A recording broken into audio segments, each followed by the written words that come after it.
You're listening to Fatima Today, the official podcast of the World Apostolate of Fatima, USA, a public association of the faithful dedicated to spreading the authentic message of Fatima. Now, here's your host. Welcome everyone to Fatima Today. My name is Barb Ernster, your host, and I'm the National Coordinator for the World Apostolate of Fatima. I'm joined today by Michaelyn Hein. She's a regular contributor to our Soul magazine and our blog. She's a Catholic mom of 3, and she writes for many other publications as well. She resides in Hopewell, New Jersey. Welcome, Michaelyn. Thank you, Barb. It's so good to be here with you. You've been a frequent contributor, and everybody loves the way you write because you write from the standpoint of a busy mom, and things are sometimes messy. But we're also, you're always trying to teach your kids the faith. And you recently wrote an article for our magazine about trying to complete a 33-day Marian consecration with your children. And also, I know in the past you've written about trying to get them to First Saturday devotions. So it's wonderful. You're trying to incorporate the Fatima message into your family and teach your kids at a young age. But maybe you want to start with the first 5 Saturdays. How kids don't normally like to get up on a Saturday morning and go to Mass. If your kids are old enough to go to confession and say a rosary. So how did you make that something exciting for them? I think that we started doing it just gradually, step by step, because I think that if you take the Fatima message and you overwhelm your family with everything you have to do on a first Saturday, like we have to go to Mass and confession and rosary, and if you just kind of hit them all at once with it, it gets very overwhelming. And I think they're more likely to gripe and complain. So I just kind of with a lot of things I do this, I just lure them along. I just kind of give them the information they need to know at the time. So maybe starting with Mass in the morning, that's not abnormal, right? I mean, we try to do a daily Mass when we can, but it's not abnormal to say, okay, we're going to go to Mass tomorrow morning. So maybe I'll start with that. And on a first Saturday, the day before on Friday, I might say, we're going to do confession tomorrow after Mass too, so let's do an examine and let's talk about, prepping for that. So I just give them children. Oh, sorry. They are 5. I have a 5-year-old boy, an 8-year-old daughter, and a 13-year-old son. So 2 of them. The 13-year-old got on to this. What's that? So 2 of them have gone through First Communion and confession. Yes. So, and you're introducing them to the devotion to the Immaculate Heart. Is that something that they are able to grasp in a way? And how do they understand what that means for them? I think they understand it at their own level. I equate it to, I really just try to make everything with Our Lady and with our faith relatable first and foremost. So I talk on their terms. So if we talk about Our Lady and devotion to Our Lady of Fatima and consecration, I really just talk about Mary as our mother. She's a mom. Because devotion can sometimes be a big word. Even the word devotion can sometimes be a big word. Yeah, it can be a very big word, even for adults. So with them, we just talk a lot about Mary as our mom, and we talk about me as a mom to them, and our relationship as them as my child, and me as their mother, and I talk about the ways that I intercede for them with their dad, with my husband.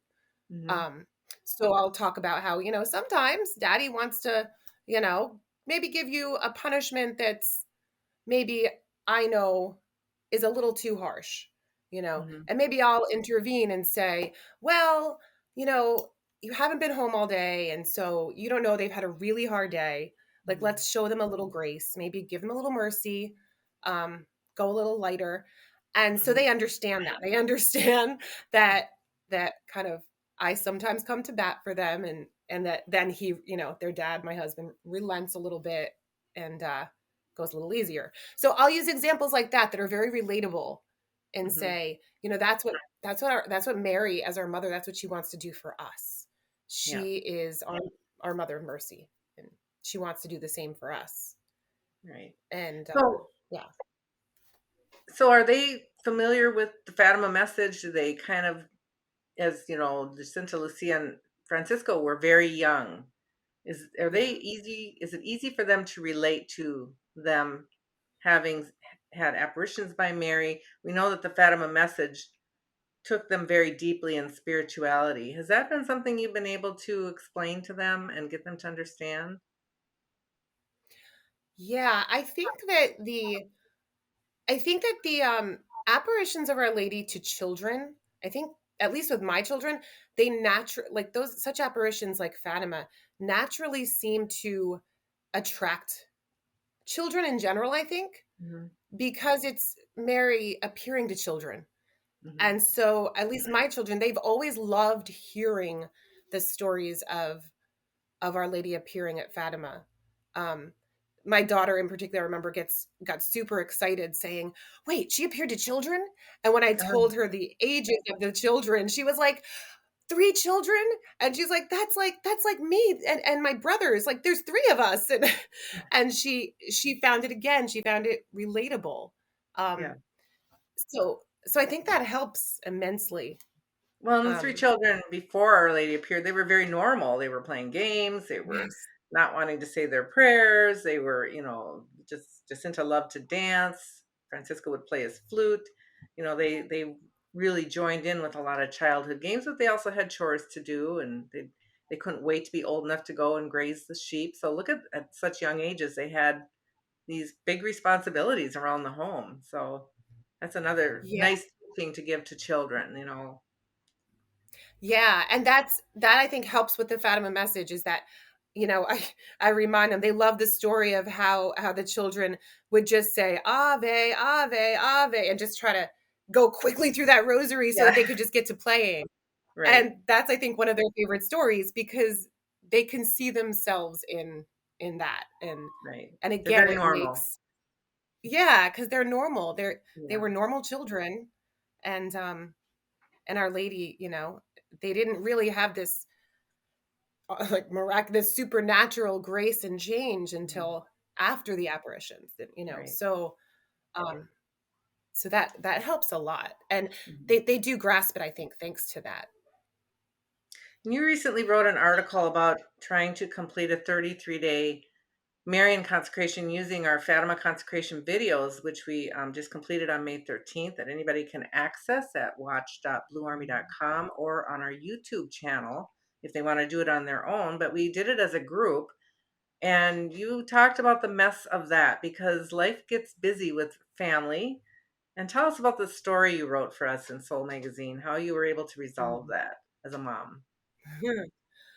Yeah, I had done Marian consecrations like personally, but years ago I just felt the call to do it as a family, and so yeah, it was way harder than I thought. um Dragging children along, and even my husband sometimes, God bless him, he works long days and he leaves at 6:30 in the morning, and some nights he doesn't get home till 9 o'clock at night. Hmm. And so to gather everybody together and say, "Oh good, dad's home, it's 9 o'clock, let's do the consecration now," doesn't always go well. So to say the least. So I just the first time I tried it, I just gave up about halfway through Hmm. because we were so far behind because of things like that. And I just gave up because I thought, oh my goodness, we have to start over again. We're so far behind, until I was speaking with a friend recently and I felt the call. We had never really finished a consecration completely as a family. And so more recently, I felt the call to try again. And so I spoke with a friend and I told her my problem. And she said, well, why did you stop? Just keep going. And she said, Hmm. so what if you don't do it in 33 days? So what if you do it in more days than that? You're still completing the consecration and you're persevering. Hmm. And I had never thought of it that way before. So I think that I felt like that gave me permission to try again and to have a little grace with our family, that if we fell behind, it didn't mean we failed. Hmm. It meant actually that we had succeeded in all the prayers we had already said together, Right. and that we were just still working on it. I think that shift in perspective helped immensely with getting us through it, even though it took more days than 33. Well, I will tell the Lord whenever there's a 54-day rosary novena going around, and I'll try to join in. And I tell the Lord, you know me with novenas. I'll get to day 3, and then the 4th day is busy. I don't get to it, or I get through, 20 days, and then I'm losing track of where I'm at. And so I have done the same for myself. I give myself permission to just keep going until I complete 54, even if it takes me 70 days.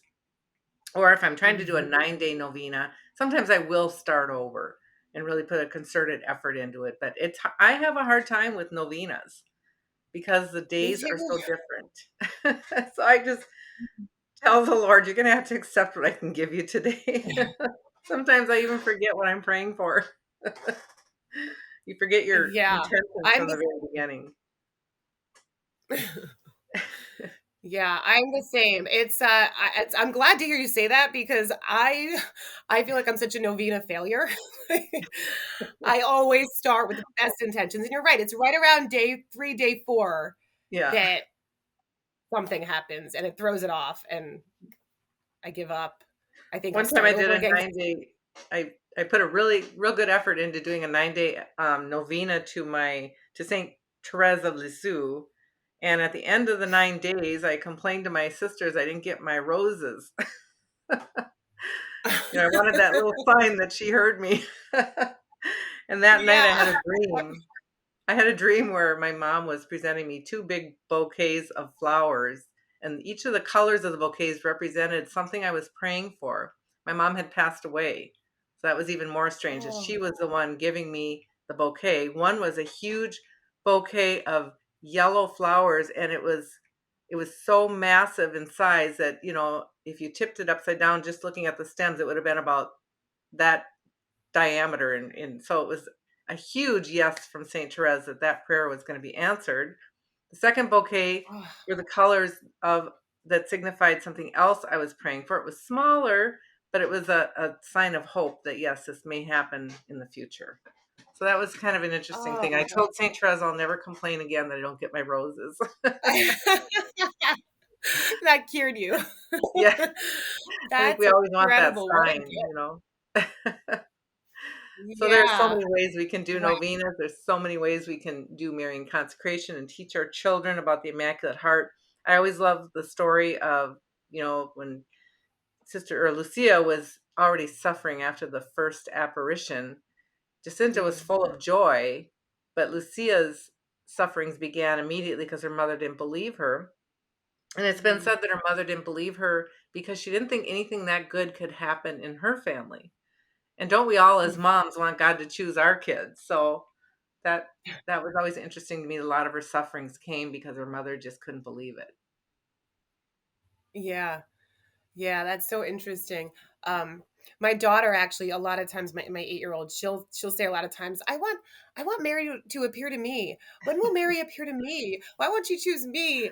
And so I sometimes I actually just remind her. I say, it's such a beautiful blessing and a grace. But I said, don't forget though that we have to be careful what we ask for because Lucia, and I talk about Lucia's sufferings to her, Mhm. and I Yeah. say, Mary appeared to them, but you know, the children also suffered greatly. Right. Um, and so there's two sides to that Yeah. coin. So don't forget, careful what you wish for. But so that helps her, I think, maybe gain a little humility, like, oh yeah, Yeah. there's a Yeah. It's, side to it's that. good to talk about the sufferings that come with the special graces because kids, it's hard to implant in children the understanding of what sufferings can be. Is that something you've been able to, I mean, we all hear the term offer it up, and kids can start to understand that, if I'm dealing with something I don't like, I can offer that up to the Lord. How, because I've forgotten, my kids are grown now and they're adults. I have forgotten what it was like to be working with kids your kids' age, trying to get them to Yeah, understand these concepts. yeah. That's I think that's a hard one, um, because I try to explain it to my children as, you know, it's a mystery to an extent. I do use the word mystery sometimes, that somehow in ways we can't understand, God is able to use our sufferings or what we offer to him, or Our Lady's able to use it to console other people or to save other souls. And I just kind of keep reinforcing that statement of truth. And I don't know if they understand it right away, and I still don't know if they fully get it. I'm not sure if I fully understand how it all happens, but I just but we do talk about just accepting the fact that Our Lady said it and we know it's true. And because we know it's true, we don't have to understand it. We just need to do what was asked and offer it to her and say, I offer this suffering for so and so, or if it's a specific person, or just for a suffering soul. My One of my children said they wanted to offer one of their sufferings for was it Amelia, the friend of Lucia's who Oh, had yeah. died, who was going to be in purgatory till the end of time, right? And she wanted to. One of my children had said recently they wanted to offer it for her. Oh, that's Maybe she could amazing. get out of purgatory Before the end of and time. or yeah, but anyway, so it's so yeah, I think it's just a repetition of that fact and saying we don't have to understand everything. We just need to trust. And we trust our mom. I tell them, you trust me and your dad that what we tell you is true. And you do it even if you don't understand it. And so the same way, we do the same with Our Lady. Have you been able to discuss with the children, what happened in the July apparition as far as the vision of hell? And of course, they received great prophecies that even they didn't understand at the time. They didn't even know what Russia was. There was these, the threat of another war. They knew what war was because they were dealing with World War I. But have you been able to discuss with them that vision that they had? Yeah, we have. They've watched little movies and stuff about Fatima that are geared towards children. So and we've talked about it a lot. So they do know about that. In fact, we just spoke about it this very morning. We actually just spoke about that vision of hell this morning, coincidentally. Um and it was actually because my 5-year-old said something very innocent, but he said, Mommy, I kind of want to see. Maybe it's a little disturbing, but he goes, I kind of want to see what the devil looks like. Is he all red? Does he really have horns? And so we talked about a little bit about the vision of hell. And I kind of brought that up. I said, I'm not sure I would want to see the devil. And I'm not sure I'd want to see hell. The children of Fatima saw hell and it left them terrified. I said, they said they thought they would die of fright right there if it Right. weren't that they knew they were going to heaven. Right. So we talk openly about that, and that kind of, for the moment, my son said, yeah, maybe I don't want to see the devil. Well, Francisco did see one of the beasts that was shown to them in the vision of hell when he was in a cave praying, and it frightened him. He said there was a beast that appeared right next to him, so he didn't like that either. Yeah. So but Yeah. still, they seem to Yeah. have, they've had such a confidence in their prayer. They knew that the Blessed Mother, how beautiful she looked, and so that was always their comfort, that she was with them. So Yeah, absolutely. Yeah, I don't hide, the truth about hell and about the truth that souls suffer and that souls go there. I think that in our world today, we too easily want to hide the scary and bad things from our kids, but I think that does them a disservice. So I just have always, from little on, talked openly about heaven and hell and the realities of it and what Jesus tells us and what Our Lady showed the children. And so it just becomes easily understood and accepted by them. Um, and they're fully aware of it because, we want to be saints and we want the kids to be saints. So they have to know, they have to know, they have to know that hell exists to become a saint. you have quite a span in age groups, between an 8 and a 13-year-old. Is it, obviously you have to adjust things as they get older? Is it your 13-year-old still, is it easier to start talking to them with greater concepts when they're older, or are they starting to get the rebellious teen stage? Well, thank God my 13-year-old, he's a good kid and he's, thank God, not rebelled yet. he still wears his scapular every day. He stresses out if it's missing or he takes it off and forgets to put it on. But it's easier to talk with him now, and actually it's more interesting. I can't say fun, but it's a different type of discussion that I really enjoy, because we can talk more openly about Russia spreading her errors. My children, my younger ones, we don't talk about really that part because they don't really get that at all. I haven't figured out much about, we don't go into detail with it. Let's just say that. Right. But with my 13-year-old now, he's very interested now in that part of the Fatima message, and he's able to really understand it because he sees the errors that Russia has spread throughout the world very readily too. So, and I think it makes him feel more mature, and like, I think he kind of likes feeling like the older one who can handle these bigger topics. So before we end, I just want to talk about one more thing. Mary asked for us to pray the rosary every day, and I know you as a family have been doing that. That's another thing it's hard to fit all that in. How have you conquered that issue? Are you still trying to at least get a decade in? I mean, how would you help parents with that issue? Yeah, I think that we do at least try to get a decade in. Like I said, nights where my husband's home earlier, I like to wait for my husband to get home so that we can do it as a family. But the evenings are always so crazy and hectic in this season of life. So sometimes we can only get a decade in. If he gets home really late, interfering with bedtimes. Other times, and then I'll still, do the rosary maybe just with my husband after the kids are asleep. We'll finish it, or I'll finish it alone. And then, or nights where he's home earlier, we will do a rosary all together. And I just kind of feel out how everybody's feeling. I used to try to push everybody through a whole rosary every night. And that was not going well. So now I kind of try to respect where everybody's at, what time of night is it, how everybody's feeling. And then I just try to gauge what we can actually do. And I give us grace with doing what we can. If it's one decade, one night, then that's what we do. Another night, if we can do a whole rosary, then we go for it.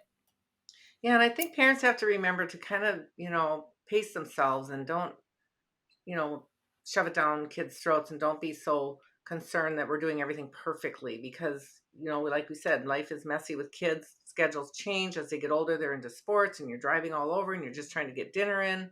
So I remember when my kids were younger, I would do a decade with them, but then they'd ask me to stay in the room and finish my rosary while they fell asleep.